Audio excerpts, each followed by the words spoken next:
Sunlight streamed through the expansive bay windows of the Grantwood estate in Greenwich, Connecticut, painting the marble floor with warm, golden hues. It was a Monday, just like any other, and the morning rituals in the mansion were already unfolding. The team operated with precision, seamlessly, quietly, and without a trace. Among them was Rosa Bennett, the devoted maid who had served in this magnificent home for nearly 11 years. Her hands bore the marks of hard work, worn from scrubbing tiles and folding linens. Yet her eyes held a deep, quiet strength, reflecting the experiences of a woman who had witnessed much and shared little. With a fluid motion, she glided through the hallway, gently wiping the dust from the ornate frames that adorned the walls, guiding her way to the study. The house, while undeniably beautiful, exuded a chill that went beyond mere temperature. It felt devoid of warmth in its very essence. Jonathan Blake, the owner, was a millionaire real estate mogul recognized for his stoic demeanor, unparalleled discipline, and a countenance that had not revealed a true smile in more than 10 years. Jonathan Blake adhered to his routines with unwavering consistency. He awoke at 6, took a jog around the estate grounds, and enjoyed his coffee exactly at 7:10. Without sugar, without cream. Every aspect of his existence was meticulously planned, exact, and devoid of any warmth. The townsfolk admired his success, yet they felt a pang of sympathy for his solitude. His wife Amanda had passed away 12 years ago in a car accident that lingered in the news for weeks. Since that time, Jonathan constructed an empire, with a series of opulent buildings in New York City, Miami, and even Chicago. Yet, his mansion, with all its grandeur, seemed more like a gallery of reminiscences than a place of warmth. Rosa had witnessed the depths of despair. As a teenager, she relocated to the United States from Honduras, escaping violence in pursuit of safety. She began her career as a waitress, then transitioned to a janitor, and ultimately secured a position as a housemaid for the Blake family soon after Amanda's passing. Rosa seldom uttered a word unless prompted by others.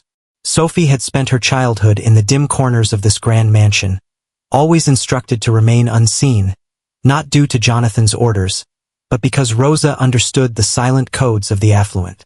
Servants exist solely to serve. That morning, however, a change was in the air. Sophie visited her mother for a short moment before making her way to school. At 15, she stood tall for her age, her long chestnut hair cascading down, and her hazel eyes sparkling with a myriad of unspoken inquiries. She exhibited a courteous demeanor, consistently displaying good manners, and had never been a source of disruption. Rosa had instructed her to remain by the back kitchen entrance. Yet, as destiny would dictate, Sophie found herself drifting deeper into the main hall, intrigued by the opulence that enveloped her but had never embraced her. As Jonathan descended the staircase, adjusting his watch strap, his gaze fell upon her. He took a moment to stop. Sophie spun on her heel at the sound of approaching footsteps, her body tensing in an instant. Their gazes intertwined. His expression shifted rapidly, moving from curiosity to confusion, and then deepening into a more ominous shade. For a fleeting moment, it felt as if he had encountered a specter. Sophie uttered a quiet apology, retreating down the hallway as Rosa rushed in from the opposite direction, visibly flustered. "My sincerest apologies, Mr. Blake." "She shouldn't have," Rosa said, breathless as she was just about to leave. Jonathan remained silent for a moment. He gazed at Rosa, then shifted his focus down the corridor where the girl had disappeared. His hands clenched into tight fists at his sides. "I want her gone," he stated with an icy demeanor. "Same to you, today." Rosa felt a sinking sensation in her chest. "Kindly, Mr. Blake, I have been part of this establishment for many years." She simply was. "I stated it today," and he echoed it while turning away, his tone frigid. Rosa remained motionless in the corridor. In an instant, everything she had relied upon, the home that provided her with a sense of security, the career that enabled her to nurture her daughter with pride, was stripped away. She found herself bewildered by the events that had just unfolded. What was it in Sophie's expression that ignited such fury within him? She hurriedly gathered their belongings, hardly uttering a word to Sophie. The girl felt an unsettling presence but chose to remain silent. Rosa found herself at a loss for words. She placed her key on the kitchen counter and stepped out of the mansion that had served as both her confinement and her sanctuary for over 10 years. The gates shut behind her, not with a crash, but with a hush that resonated more profoundly than any sound. Within the confines of his study, Jonathan found himself gazing at a framed photograph of Amanda. His late wife had been the light of his life, full of warmth, humor, and kindness.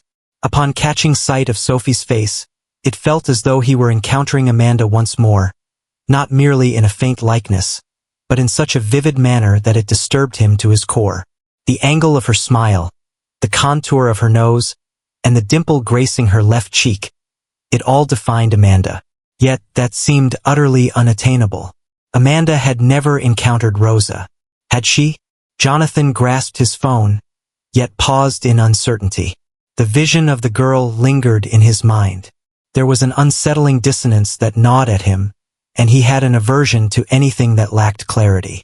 He took great pride in his adherence to logic, order, and clarity. Yet this was pure chaos. A lingering uncertainty enveloped him.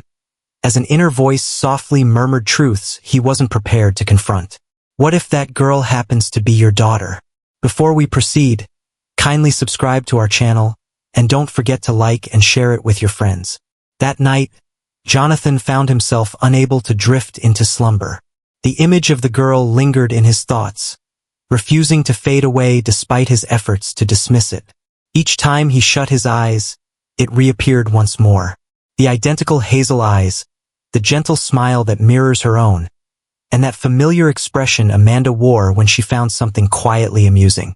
He writhed restlessly in his expansive bed, the luxurious silk sheets providing no solace. The mansion, once a bastion of certainty, now reverberated with uncertainty. His mind raced with untamed ideas. Is it truly feasible?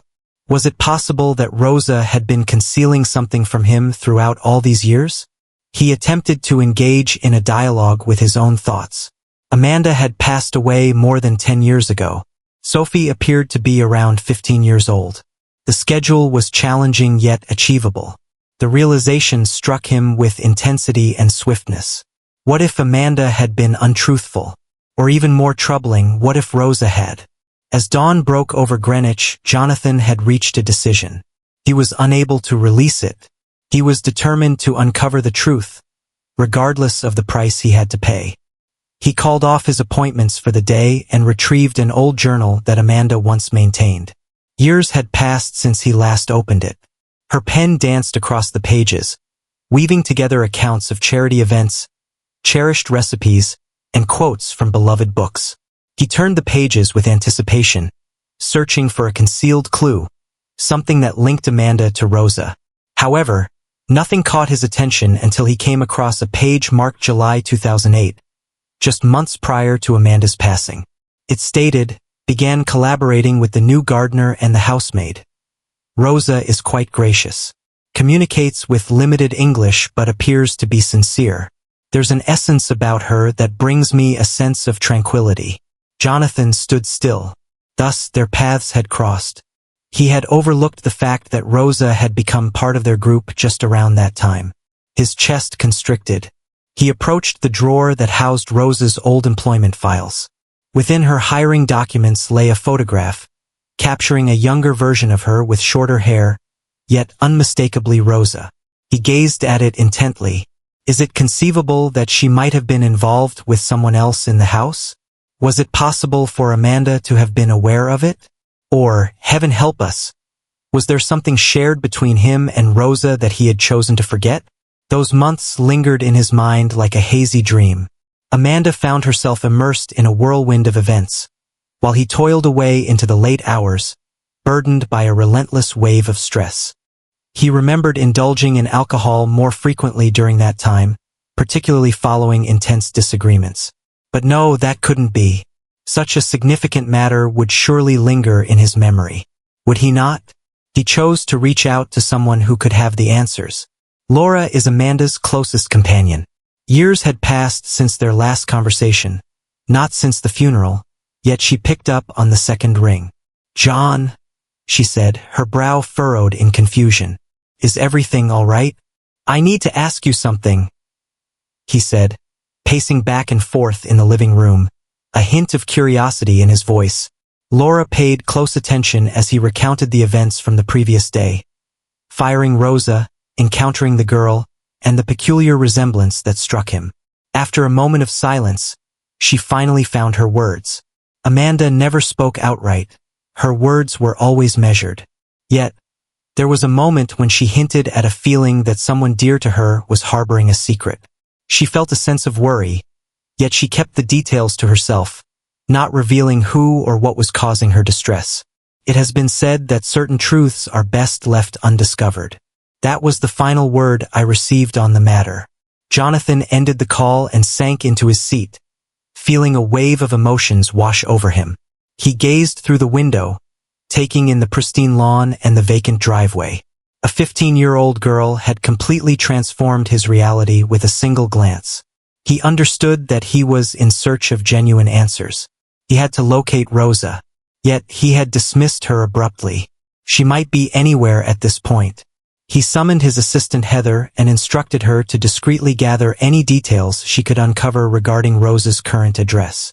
Heather operated with a quiet confidence, handling tasks with precision and without prying into details. In just 2 hours, Jonathan secured the address. A humble apartment building nestled in Bridgeport, Connecticut.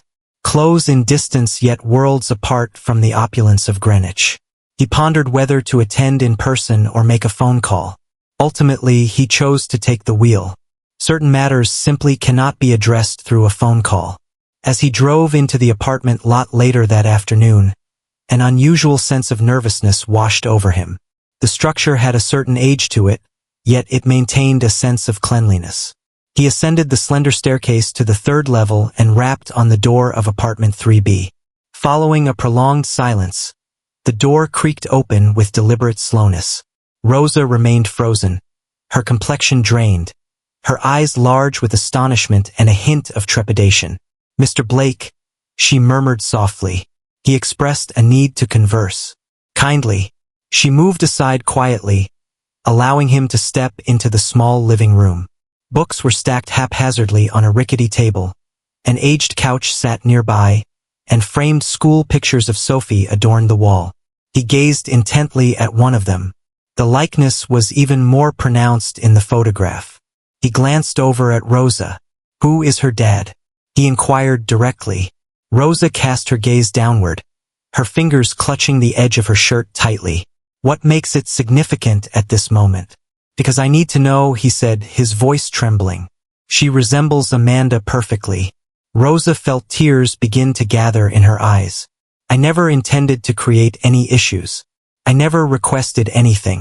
Your response doesn't address my inquiry." Rosa raised her gaze gradually, anguish etched across her features.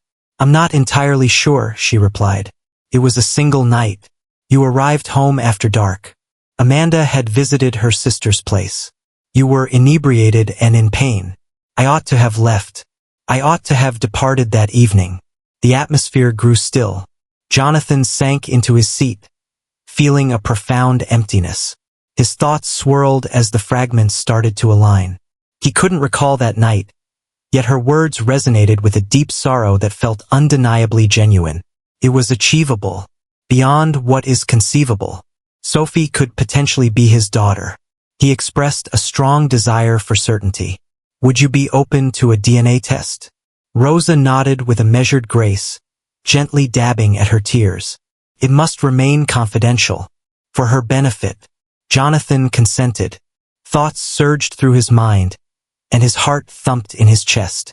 He had erected towering structures nationwide, sealed million-dollar agreements in mere moments, yet nothing had ever unsettled him quite like this.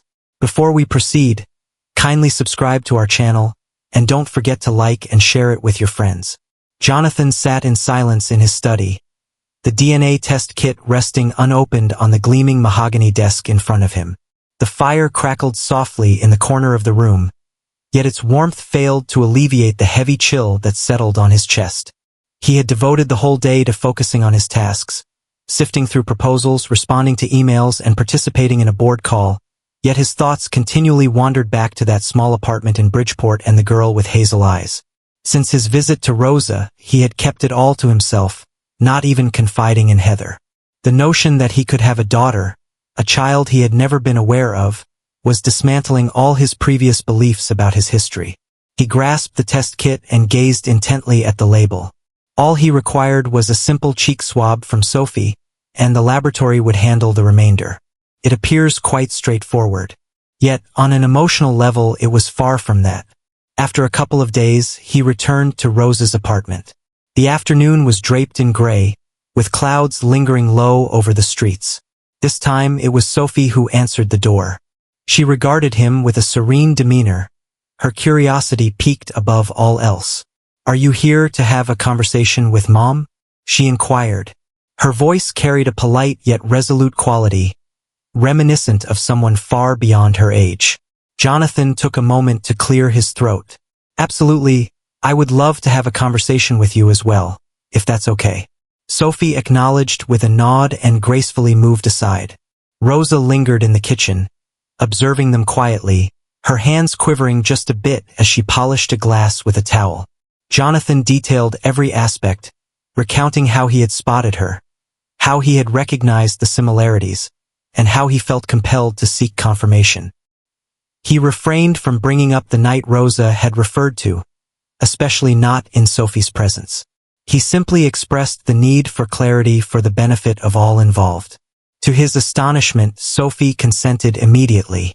"If it helps you understand, I'm okay with it," she said, her gaze unwavering. "I have always been curious as well." Rosa appeared as though she was on the verge of intervening, yet she held back. In her silence, there existed a certain dignity that Jonathan held in high regard. The test was completed at a private clinic in Stanford the next morning. It was serene and subtle, devoid of any blaring cameras or lengthy procedures.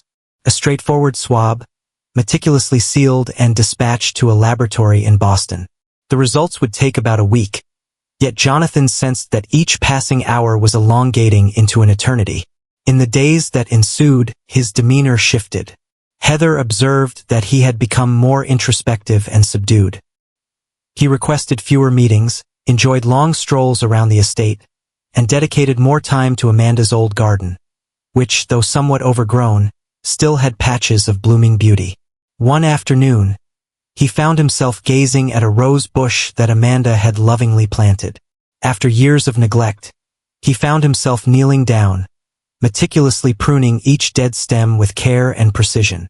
As he toiled, recollections surged forth. Amanda chuckled in the kitchen, her arms wrapped around his neck, reminiscent of the way she used to hum while arranging the table.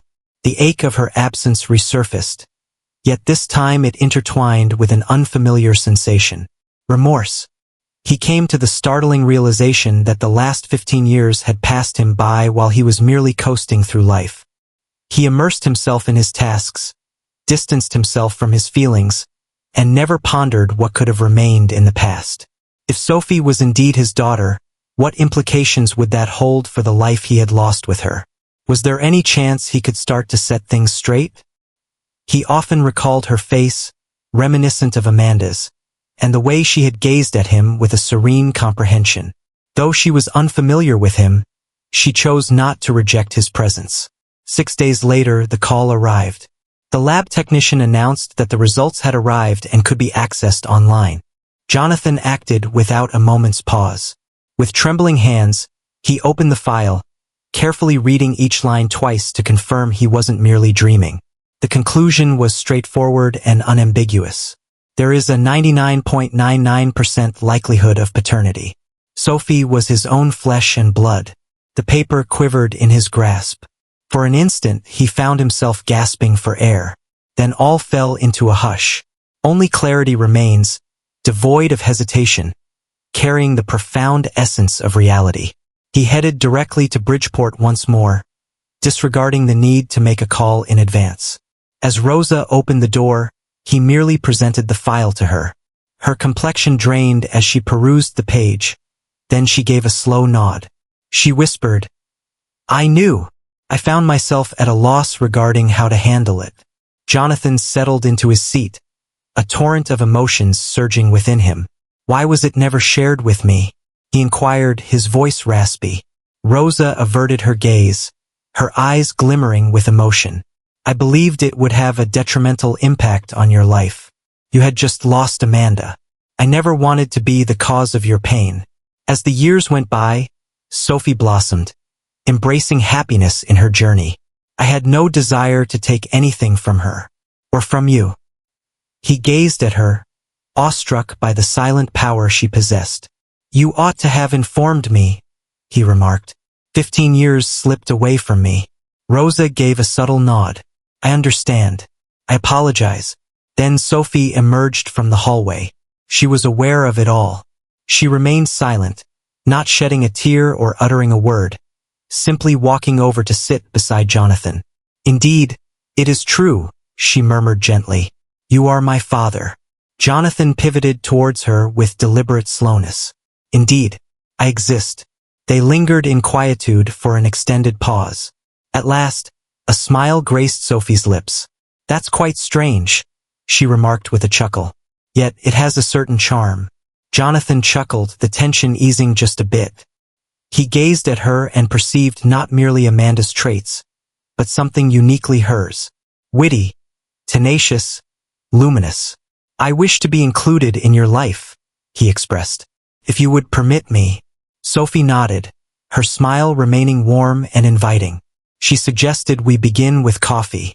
"We'll sort out the remaining details." As they lingered over the tea that Rosa had brought, Jonathan sensed a change stirring within him. A fresh start awaits. A surprising turn of events. It was an unexpected twist, one he never anticipated. Yet perhaps it was precisely what he required to reignite his sense of vitality. Before we proceed, kindly subscribe to our channel, and don't forget to like and share it with your friends. Jonathan had never envisioned himself in a quaint cafe in downtown Bridgeport on a drizzly Tuesday afternoon, nursing a cup of lukewarm coffee while seated across from a teenager whose resemblance to Amanda tugged at his heartstrings. Sophie stirred her hot chocolate with a deliberate slowness, her face a mask of contemplation, while her eyes danced with a blend of curiosity and tentative hope. The gentle murmur of chatter and the sound of cups clinking created a backdrop, but all Jonathan could perceive was the haunting resonance of years gone by, experiences he had never known, celebrations he missed, wounds he hadn't soothed, and tales he had never shared at night. He yearned to inquire about everything, yet he hesitated, not wanting to inundate her. He began with simple questions about school, inquiring about her favorite subjects and the books she enjoyed reading. She responded with a serene demeanor, a smile gracing her lips at times, her words measured and reflective, never hurried. He discovered her passion for science, particularly astronomy, as she dedicated her evenings to exploring the wonders of galaxies and stars through her reading. She envisioned a future at NASA, and Jonathan imagined her in a lab coat, immersed in data screens, reaching for the stars. As they conversed, he observed the remarkable maturity she exhibited for someone so young. It wasn't merely her words. It was the subtle power in her stance, the steadiness of her gaze, the confidence with which she confronted his views, always maintaining a sense of respect. He recognized that Rosa had nurtured her to embody confidence rather than submission, and he held a profound admiration for that. Yet, remorse gnawed at his core. He found himself contemplating the myriad ways in which life could have unfolded differently had he been aware. Had Amanda survived? Had Rosa shared the truth sooner? Yet he understood that regrets served no purpose anymore. He could only progress one dialogue at a time. Later that evening, after escorting Sophie home beneath a gentle drizzle, he lingered for dinner. Rosa prepared a straightforward meal: grilled chicken, steamed vegetables, and a lemon tart that brought back bittersweet memories of Amanda's baking. They gathered at the modest kitchen table, where their dialogue danced between light-hearted banter and uncomfortable pauses. Yet it managed to feel quite pleasant. It felt unrefined and foreign, yet oddly comforting. As the evening unfolded and Rosa tidied up the dishes, Jonathan lingered by the window, observing Sophie in the adjacent room, engrossed in whatever she was scrolling through on her phone. "She is truly exceptional," he remarked softly. Rosa offered a subtle smile, her gaze averted from him. "She is a reflection of her mother." Jonathan took a deep breath. He sensed the hidden meanings within that straightforward statement. As he navigated the winding roads back to his estate in Greenwich, the slick surfaces shimmered beneath the headlights, and a whirlwind of emotions danced in his mind. He understood that this would not be a simple task. Becoming a part of Sophie's world would demand more than just a handful of discussions and expressions of regret.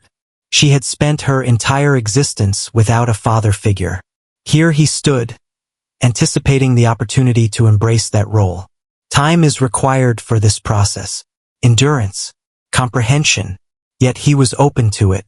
After a long time, he experienced a feeling of direction that was entirely separate from transactions or real estate ventures.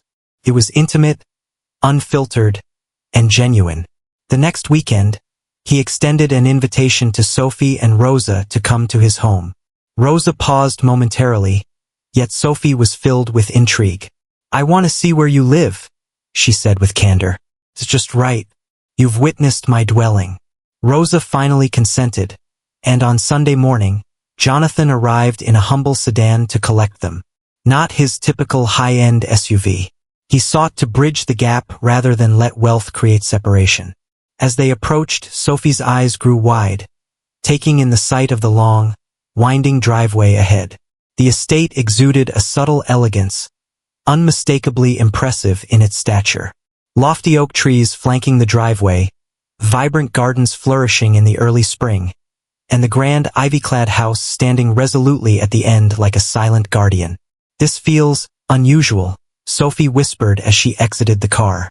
Jonathan guided them through the house, highlighting the vintage photographs adorning the walls, Amanda's piano that had gathered dust over the years, and the library that remained filled with her cherished books. "You can choose any of these," he said to Sophie, observing her fingers glide along the spines of the novels and memoirs. She selected one, a book about the Hubble Space Telescope, and smiled. She perused this. Jonathan gave a slight nod. 2 times. They strolled through the garden next, and Sophie stopped by the rosebush that Amanda had lovingly planted. "Have you pruned this recently?" she inquired. "Indeed," Jonathan remarked, a hint of surprise in his voice. "What clues led you to that conclusion?" Sophie gave a slight shrug. "Occasionally, I tend to my garden. My mother and I tend to several pots on the balcony, primarily tomatoes and herbs." Jonathan smiled, the memory of them together planting seeds on that small balcony firmly imprinting itself in his thoughts. Later, as they sat on the porch sipping lemonade, Sophie turned to him and inquired, "What now?" It was an unassuming inquiry, yet it held a multitude of interpretations. You inhaled deeply. "Now we simply enjoy our time together. Speak. Disseminate ideas. You determine the rhythm. I'm not here to impose anything. I would love to be included in your life, if that's all right with you." Sophie inclined her head with deliberation. "Understood. I believe that would be enjoyable." Rosa, seated close by, offered a faint smile that, while lacking warmth, carried a genuine essence.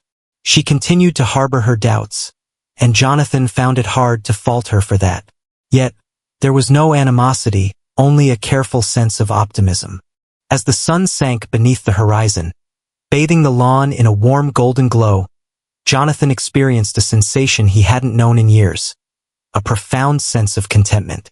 Not the superficial type that accompanied monetary gain or societal standing. This delved into profound themes of connection, belonging, and the journey of rediscovery. He wasn't attempting to substitute anything that had been taken away. He was endeavoring to create something fresh, something genuine. The ensuing weeks revealed themselves like entries in a fragile journal, with each passing day signifying a gradual yet unwavering transformation in Jonathan's existence. He had started reshaping his daily routine, not for a corporate merger or a board meeting, but to carve out moments for Sophie. It was a new experience, rising early to make the drive to Bridgeport simply to share breakfast with a teenager he was still getting to know, or standing outside her school to surprise her with a cup of her beloved chai latte. For a man whose schedule once overflowed with commitments, these unplanned, everyday instances brought an unexpected sense of satisfaction. Sophie had grown fond of him faster than Rosa had anticipated. They exchanged messages filled with playful banter, cherished inside jokes, and began a delightful tradition of cozy movie nights every Friday. Jonathan would bring takeout, Sophie's choice, and they'd settle onto Rosa's well-loved couch, enjoying a mix of old sci-fi classics and contemporary dramas. He absorbed every word as Sophie shared her insights on star constellations and black hole theories, her eyes sparkling with enthusiasm, and he realized he was captivated, not by the films, but by her fervor. Rosa, nonetheless, maintained an unmistakable separation, perpetually hovering at the periphery of the room during Jonathan's visits. She exhibited politeness and kindness, yet seldom showed vulnerability. Her limits were unmistakable, her demeanor steady. It wasn't frustration that restrained her. It was a lifetime of silent battles and the deep-seated urge to shield her daughter from any potential letdowns. Jonathan held that in high regard. He never forced the issue. He frequently stole glances at her when Sophie was unaware, noticing how her jaw tightened at the mention of Amanda or during those prolonged hugs from Sophie. He grasped the significance of it all. Rosa had accomplished everything by herself, and now he found himself partaking in something he hadn't truly earned. Such elegance requires patience to embrace. One afternoon, Sophie invited Jonathan to join her at a science fair happening at her school. She crafted a model of the solar system from recycled materials and was eager for him to witness it. Jonathan, having not set foot in a public high school since his own teenage days in Albany, experienced an unexpected wave of nervousness as he navigated the lively corridors of Harding High School. Children hurried by, their backpacks hanging low, while the walls were adorned with vibrant posters and various announcements. Yet, as soon as he caught sight of Sophie standing confidently beside her project, her hair swept up into a high ponytail and her cheeks glowing with enthusiasm, his apprehension vanished. Her face lit up at the sight of him. "You arrived." He offered a sincere smile. "I wouldn't miss it for anything in existence." She rolled her eyes at the pun, yet her grin revealed everything. He absorbed her explanation of the model to the judges, observed her engagement with her classmates, and experienced an unexpected pride swell within him. It was a strange feeling, almost like a protective instinct, and it struck him more powerfully than he had anticipated. Following the fair, they made their way to a quaint diner for some delicious burgers and creamy shakes. Sophie shared her aspirations, expressing her desire to apply to Caltech or perhaps MIT, while Jonathan vowed to assist in any way possible. She laughed, saying it could be as simple as proofreading essays. "Particularly if that's the case," he responded. Yet, not every moment came without its challenges. As Jonathan stood outside Sophie's apartment building one evening, he caught snippets of Rosa's conversation drifting through the open kitchen window. Her voice, while soft, held a distinct sharpness. "It's evident that he's putting in the effort. Yet, my trust remains elusive. A single DNA test and a handful of extravagant dinners cannot undo 16 years. Jonathan remained still. He found himself caught in a moment he hadn't intended to witness, unable to shake off the words that lingered in the air. Their impact was sharp, not due to any injustice, but because they resonated with undeniable truth. He had lost too much time. Evenings of elegance, scraped knees from youthful adventures, disappointing grades, and the bittersweet sting of first love lost. He had no choice but to move ahead, leaving the past behind. Moving ahead required earning Rosa's trust rather than merely expecting it. Something changed the following weekend. Sophie extended an invitation to Jonathan for a delightful father-daughter bowling night hosted by a nearby community center. "I realize it sounds a bit corny," she remarked, "but they hand out trophies. I desire one." Jonathan paused for a moment. The thought of being amidst genuine fathers and their daughters, acutely aware that he had yet to earn that position, filled him with a sense of being an imposter. Yet Sophie gazed at him with that unyielding glimmer in her eye, and he felt himself agreeing. Let's secure that trophy for you. They played with a carefree spirit, chuckling at their missteps and celebrating each success with enthusiasm. As the night drew to a close, they may not have secured first place, but Sophie proudly accepted the award for most spirited team, holding that small plastic trophy as if it were made of pure gold. As they journeyed home, she softly expressed her gratitude, saying, "Thank you for being there. It holds significant value." Jonathan looked at her and remarked, "I should have always been." Later that night, Rosa swung the door open for them and caught sight of the trophy. "Did you win?" she inquired. Sophie offered a faint smile. Jonathan conceded that it was merely a participation trophy. Rosa's lips curled into a hint of a smile. "That's an encouraging beginning." For the first time, she appeared open and unreserved. Perhaps it was the glimpse of Sophie's joy or the dedication Jonathan displayed without seeking recognition. Perhaps it was merely the gradual, steady influence of time at play. Whatever it was, there seemed to be a slight easing, a gentle shift in the atmosphere. As Jonathan navigated the serene streets of Bridgeport beneath a canopy of stars, he found himself pondering the profound ways his life might have diverged had Amanda survived.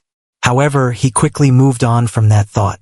What truly mattered now was not the unchangeable past, but the future he had the opportunity to create. Before we proceed, kindly subscribe to our channel, and don't forget to like and share it with your friends. Jonathan had never been one for routines. Yet in the last month, visiting Rosa's cozy apartment in Bridgeport after work had subtly woven itself into the fabric of his day. Not out of obligation, but because it had become the sole fragment of his day that resonated with clarity. At Fairfield's expansive corporate campus, he continued to don the luxurious suits, presided over meetings, and approved significant investments. Yet, no spreadsheet or stock graph could match the thrill he felt when ascending those familiar steps, the sound of Sophie's voice reaching him even before he had a chance to knock. Earlier that day, Sophie had sent him a text, quite the unexpected twist. "Prepare yourself." He found himself uncertain about whether it was positive or negative, yet her inclusion of a winking emoji led him to interpret it as an encouraging indication. As he entered the apartment, the aroma of freshly baked cookies enveloped him. Rosa stood in the kitchen, donning an apron that read, "Too hot to handle," its letters worn and faded. For a fleeting moment, Jonathan believed she might truly be smiling, and it almost caught him off guard. Rosa gestured toward the table, affirming, "She made them, alone." Sophie cautiously emerged from her bedroom, gripping a sizable manila envelope tightly in her hand. "Leave the cookies alone. This is the unexpected revelation." She passed him the envelope, her gaze fixed intently on his expression as he revealed what was inside. Within the pages lay a concise essay, formatted in double spacing, bearing the title "My Hero." It was an academic task.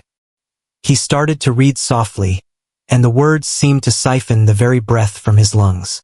She had crafted a narrative about him, reflecting on how the encounter with her biological father transformed her self-perception. A narrative unfolds around an individual, burdened by a grave error, who embarks on a daily quest for redemption and repair, about how he truly paid attention and how that made her feel acknowledged for the first time. Jonathan felt a constriction in his throat. He glanced upward, his eyes fluttering rapidly. "Did you write this?" he inquired. Sophie gave a slight shrug. "Your influence sparked it."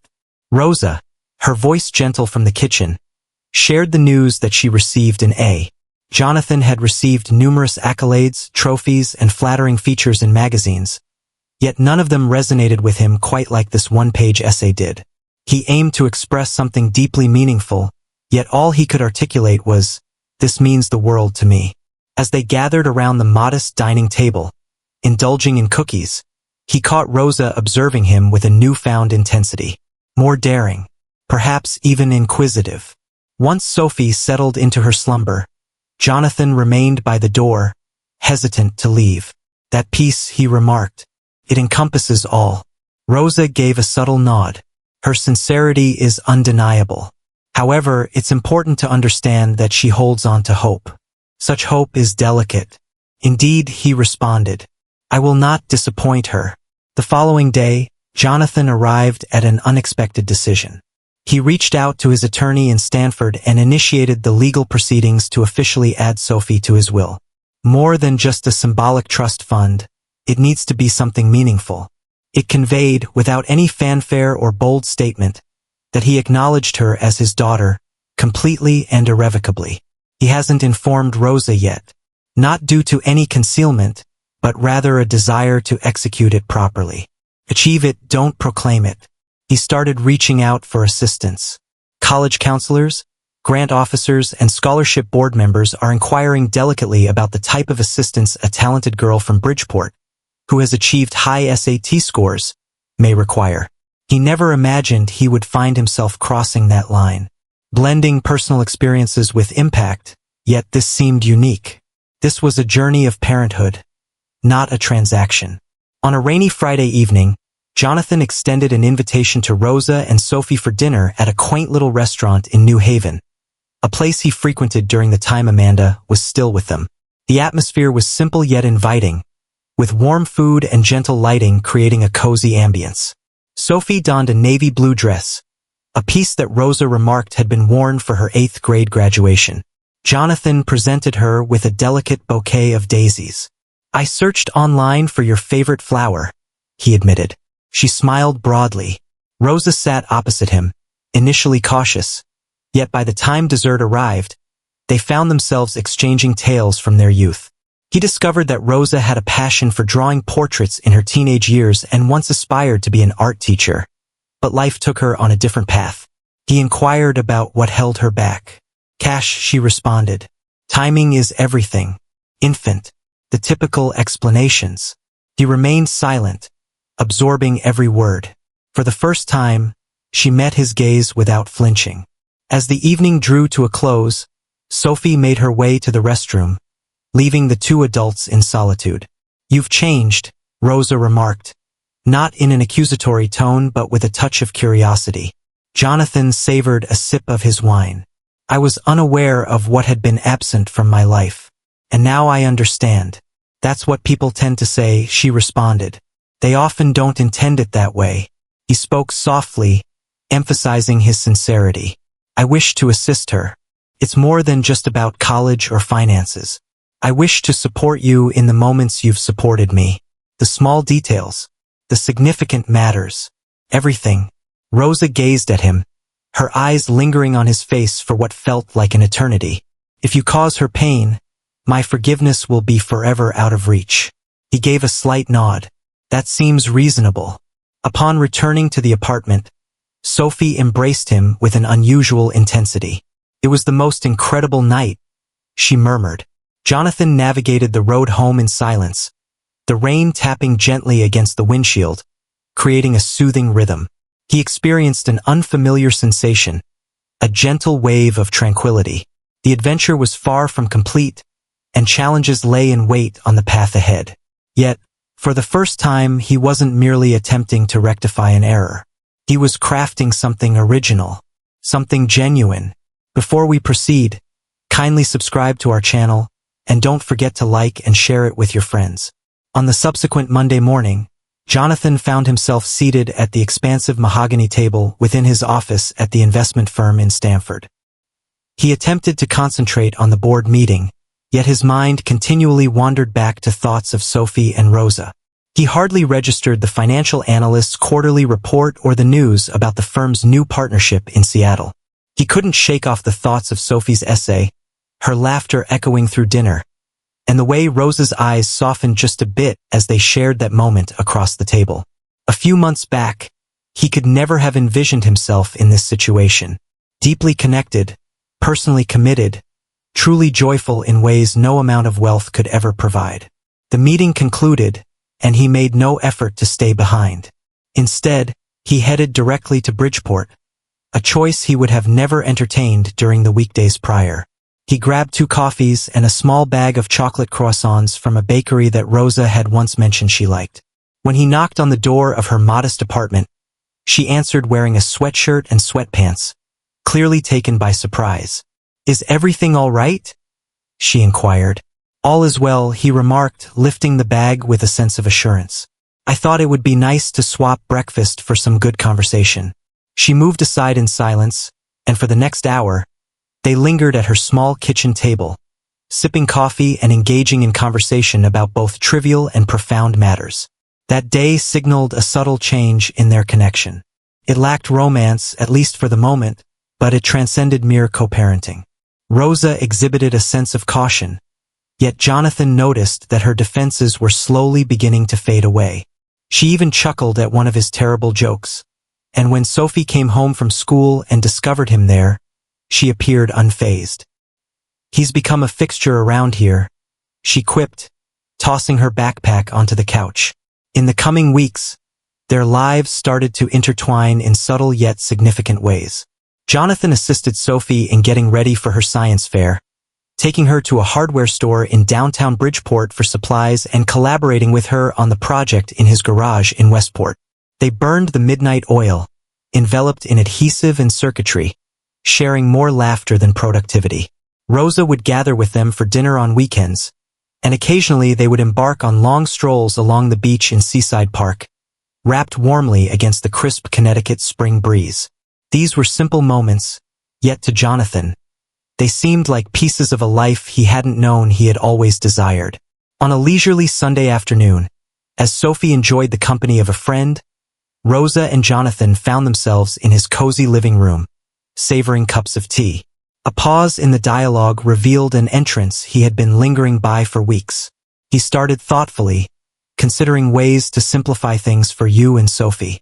Rosa cast him a sidelong look. We're doing fine. You have truly exceeded expectations. I want to do more, he said, his voice unwavering. I aim to contribute towards college expenses and have initiated the necessary paperwork to establish a trust for her. More than just a college experience, it's about lasting stability. Rosa fell silent. There's no obligation on your part, Jonathan. I understand. This is not a matter of financial obligation. It's about making the best choices for my daughter. She recoiled a bit at the term my but chose not to address it. He went on to say that he also wished to assist you. I recall you mentioning your desire to become an art teacher. If you ever feel the urge to return to school and take a class, whatever it may be, I would wholeheartedly support that as well. She gazed into her cup, her fingers gripping it more firmly. Do you really believe that having wealth grants you the power to solve all problems? No, he replied softly. However, I can attempt to improve certain aspects. Her silence lingered in the air, heavy and palpable, until she finally murmured, "Let me think about it." That night, Jonathan found himself restless in his bed, contemplating whether he had overstepped his bounds. However, the following afternoon, Rosa sent him a text. "Are you familiar with anyone at Norwalk Community College?" inquiring on behalf of a friend. He wore a lingering smile before he finally responded. He was aware of a connection, and by the week's conclusion, Rosa secured an appointment with an admissions counselor. Sophie, oblivious to the conversations swirling around her, was thriving. Her teachers reached out to her family more frequently these days, but this time it was to commend her efforts. She had earned a spot as a finalist in a statewide essay competition. One of the judges, a professor at Yale, took the time to write her a personal note, praising her insightful perspective and remarkable maturity. Jonathan carefully framed it for her and placed it next to the family photos that were gradually filling the apartment walls. One evening, she nestled beside him on the couch and remarked, I used to tell people my dad was dead. It was simpler." He took a deep breath but remained silent. "Now," she continued, "I describe him as a brilliant mind who navigates the stock market and indulges in croissants for breakfast." He chuckled, yet the feeling in his chest constricted his breath. Next weekend, Jonathan extended an invitation to both Rosa and Sophie for a fundraiser gala in Hartford, benefiting a charity he was passionate about that assisted underprivileged children in gaining access to college. He believed it would be significant for Sophie to witness the inner workings of philanthropy firsthand, and Rosa concurred. Sophie adorned herself in a delicate lavender dress, while Rosa graced the occasion in an exquisite black gown, thoughtfully arranged by Jonathan through a stylist. As they entered the ballroom, All eyes were drawn to them, not due to Jonathan's identity, but rather the way the trio appeared together, at ease, intertwined, resembling a genuine family. As the night unfolded, guests and familiar faces came forward, inquiring about the lovely young woman at his side. With a sense of pride, Jonathan introduced Sophie, referring to her as my daughter each time, and no one dared to question it. At one moment, Rosa lingered by the bar, observing them with a gentle, inscrutable gaze. Upon his arrival, she remarked, "You're quite skilled at this." "What a charade," he taunted. She gave a slight shake of her head. "Negative. Embracing fatherhood." Before we proceed, kindly subscribe to our channel, and don't forget to like and share it with your friends. A few days following the gala in Hartford, a change occurred. In subtle ways, devoid of overt conflicts or icy silences, Jonathan started to feel an unspoken gap widening between him and Rosa. She continued to respond to his messages, still participated in Sunday dinners with him and Sophie, yet there was a noticeable pause in her voice that hadn't existed previously. One evening, as they lingered on the back porch of his Westport home, the sun dissolving into the Long Island Sound, Rosa finally found the words to express it. She gazed thoughtfully at the water, her voice barely above a whisper as she shared her contemplation of moving. Jonathan glanced at her, taken aback. "Where are we heading?" She averted her gaze from him. "North Haven, in proximity to the college. I've received an invitation to join a weekend program, and it feels like the right choice. The daily journey is really wearing me down." He remained silent for an extended period. "Are you doing this to escape my presence?" Rosa let out a deep sigh. "Absolutely not, Jonathan. This is for my own sake." To Sophie, looking ahead, "We cannot remain in this liminal space indefinitely." Her words lingered in his mind throughout the night. He understood she was correct. Their existence unfolded as a tapestry of interconnected instances, yet none had found a clear definition. They existed without a name to define them. He yearned to think they were evolving into a family, gradually, effortlessly, yet perhaps Rosa craved something beyond that. Perhaps she was filled with fear. He held no resentment towards her. She had spent an eternity in solitude, compelled to rely solely on her own strength, to guard her own heart. Faith was a hard-earned treasure, especially when life seemed to deliver one letdown after another. And yet, the thought of Sophie residing at a greater distance, beyond just a brief drive, stirred a profound unease within him. With the dawn of a new day, he resolved to take action. He decided to take a break from work and made his way to Rosa's apartment. She was taken aback by the unexpectedness of seeing him again so soon. "You seem to have overlooked something," she inquired. "Indeed," he remarked. "I neglected to inquire about something significant." You inhaled deeply. "Stay right where you are. Or if you decide to go, let it be to a destination we select as a team. I'm not requesting everything all at once. I simply hope this doesn't conclude before it truly starts." Rosa remained motionless, her expression inscrutable. "Do you really believe we can just walk into this as if it's a tale from a storybook? As if it's that easy?" "No," he said, stepping closer. "I believe it will be challenging, chaotic even. However, I am open to giving it a shot. I would like to give it a go alongside both of you." She gazed at him intently, her eyes dancing with unspoken feelings. "I require some time, Jonathan. This is not a choice I can arrive at overnight." He gave a slight nod. "Feel free to take as long as you require. Rest assured, I have no intention of leaving." Sophie, in the meantime, was flourishing. Her science fair project not only clinched first place in the local competition, but it also earned a spot in the prestigious state-level showcase in New Haven.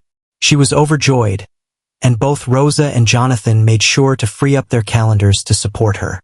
On the day of the event, Sophie stood beside her project with a sense of accomplishment, engaging with judges and conversing with fellow students, truly in her zone. As they lingered nearby, observing her, Jonathan extended his hand and softly grasped Rosa's. She remained close. Instead, she returned the squeeze. Later that night, as they indulged in ice cream at a diner close to Yale's campus, Sophie looked at them and remarked, "I enjoy moments like this when we're all together. It resonates perfectly." Neither adult spoke right away, but their gazes locked across the table, and in that silent moment, a choice began to take shape in both their hearts.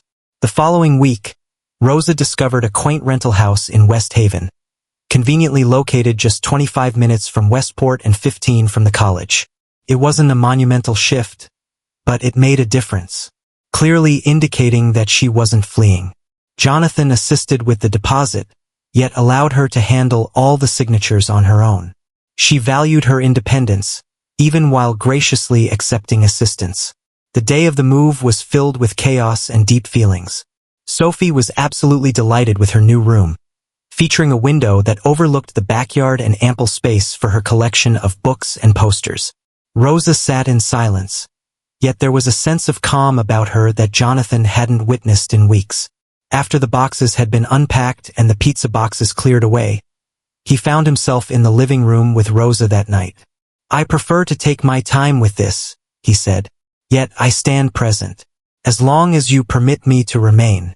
Rosa gazed at him, her eyes gentle and warm.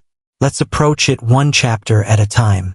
As time passed, what once felt unfamiliar gradually settled into a comfortable routine. Rosa embarked on her classes, Sophie became a member of a nearby writing club, and Jonathan discovered he was making the drive between Westport and West Haven more frequently than anticipated, yet he had no grievances. He began to leave a toothbrush at Rosa's place, a jacket tucked away in her closet. Gradually, his presence settled in, woven into the fabric of everyday life. One evening, as he assisted Sophie with a school project, she looked up at him and asked, "Can I call you Dad?" The inquiry stole the breath from his chest. "If you wish to," he said with caution. "Only if you truly desire to." She offered a timid smile and softly murmured, "I do." On that night, tears streamed down his face for the first time in years. Just when it appeared that everything was aligning perfectly, a letter arrived, poised to disrupt it all. Rosa discovered it first, hidden among the bills and coupons in the stack of mail. A correspondence arrived from a legal practice located in Stamford. The return address was enough to send a shiver down her spine. With a hesitant motion, she unveiled it, her fingers quaking as she absorbed the words within. The correspondence originated from the attorneys representing Jonathan's ex-wife. They sought the DNA test results concerning Sophie. The note was concise, yet the meaning was unmistakable. There were doubts being cast on Sophie's significance in Jonathan's life. A person reluctant to let this unexpected joy flourish without restraint. Rosa remained motionless in the kitchen, the letter dancing in her grasp, the words searing into her heart. Upon Jonathan's arrival later that evening, she remained silent. She quietly passed him the envelope. As he perused the words, a shadow crossed his features. "She understands," he whispered. "Beth is aware of Sophie." Rosa's voice trembled. "What is it that she desires?"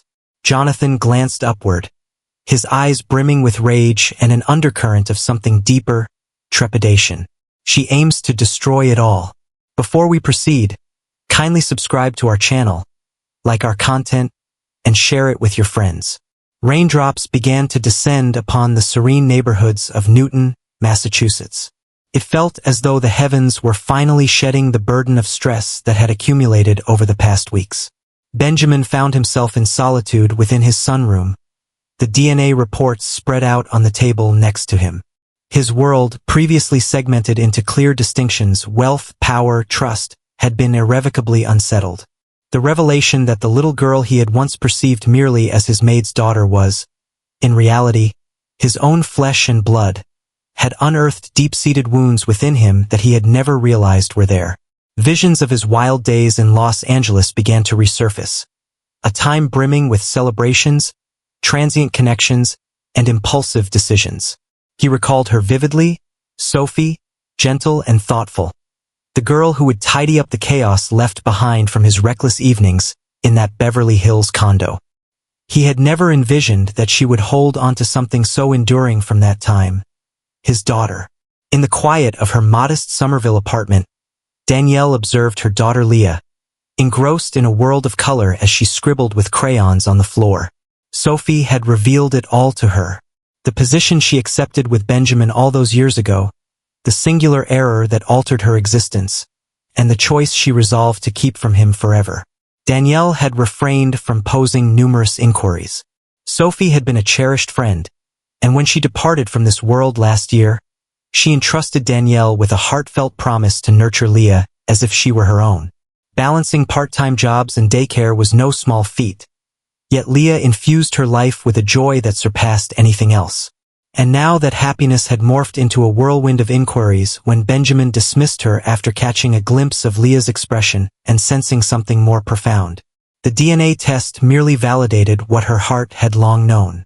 The similarity between Leah and Benjamin was no mere accident. As twilight descended, Benjamin navigated the winding streets leading to Danielle's building. He didn't reach out, didn't give her a heads up, simply acted on the instinct that had haunted him for sleepless nights. He pressed the bell, and when Danielle opened the door, her expression shifted, revealing a hint of tension at the sight of him. "We need to talk," he said, his tone gentle yet resolute. Danielle moved aside, granting him entry in silence.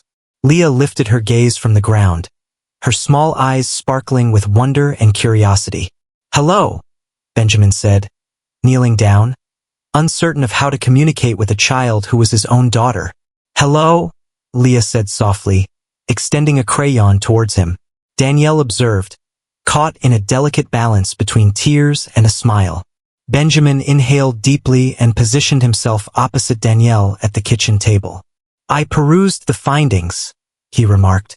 "She belongs to me," Danielle affirmed with a nod. "I had no intention of concealing anything." Sophie intended to share the news, but by the time she learned of it, she had already departed from LA. She aimed to keep your life uncomplicated. She believed you might have forgotten her. She was right, he confessed, the burden of guilt pressing down on him. "I was a self-centered individual. Perhaps I still am.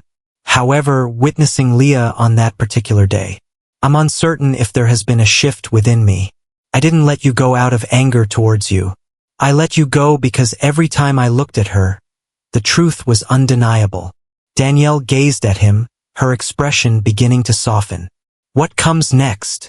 He gazed at Leah, who was now softly humming a melody while sketching a vibrant purple sun. "I wish to be included in her life," he expressed. "I have no intention of disrupting her life. I won't engage in conflict or make any demands. However, I wish to offer her my support. I wish to assist in her upbringing. I desire to understand her better. I desire for her to truly understand me." Danielle paused in silence for a brief moment. "It's important for her to understand her origins," she stated. "If your words hold true meaning, then you are invited into her life.